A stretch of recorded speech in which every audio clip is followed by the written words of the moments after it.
The soul, the psychic being, is a portion of the divine that resides deep within.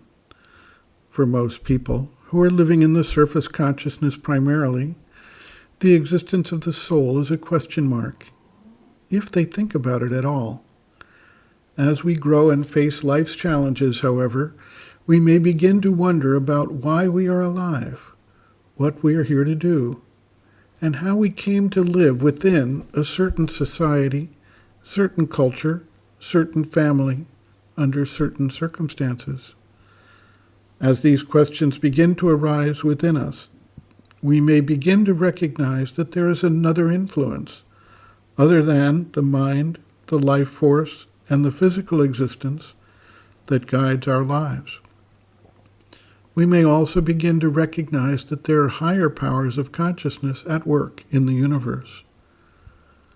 The mind tunes to mental vibrations, and the life force to vital vibrations, and the physical being to physical vibrations. None of these parts of the being can directly translate the vibrations of one plane into their native response.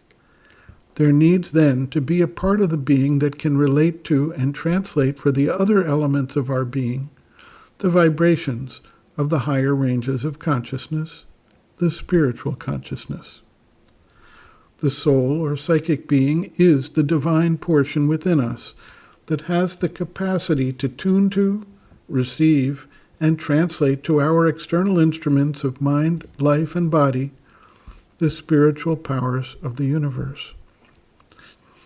The spiritual seeker can actually look back at his own life in the past to see the links which were disguised or hidden at the time they occurred, that moved him to the spiritual path, guided his growth and progress, and yielded the realizations he has received in his life.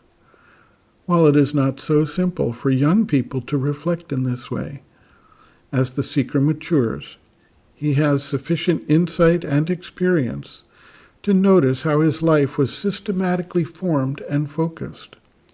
What appeared to be random chance occurrences at the time they took place are now seen within the larger pattern that emerges. Sri Aurobindo observes, quote, "The psychic part of us is something that comes direct from the divine and is in touch with the divine.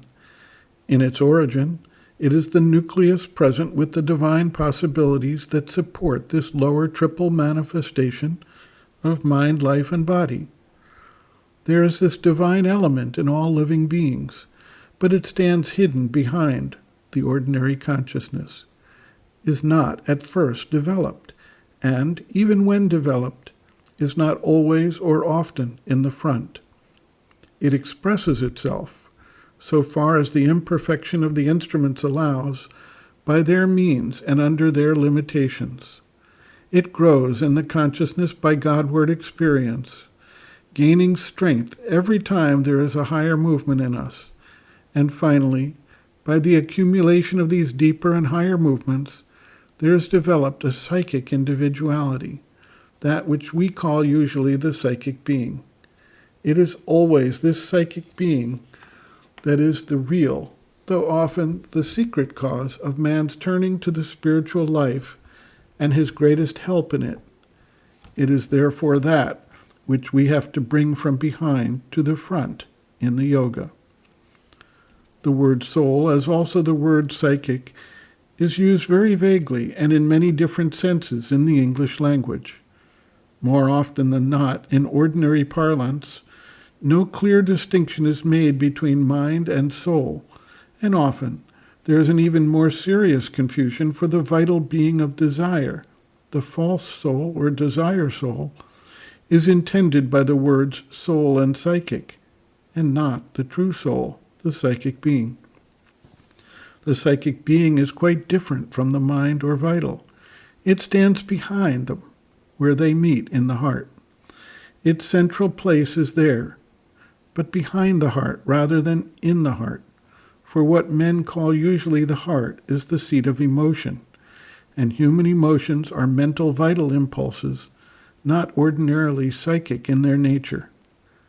This mostly secret power behind, other than the mind and the life force, is the true soul, the psychic being in us.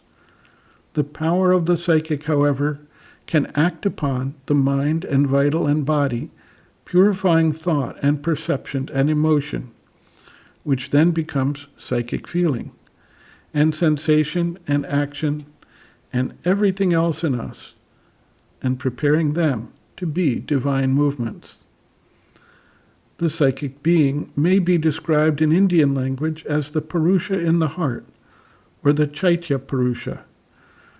But the inner or secret heart must be understood, Hridaye Guhayam, not the outer vital emotional center.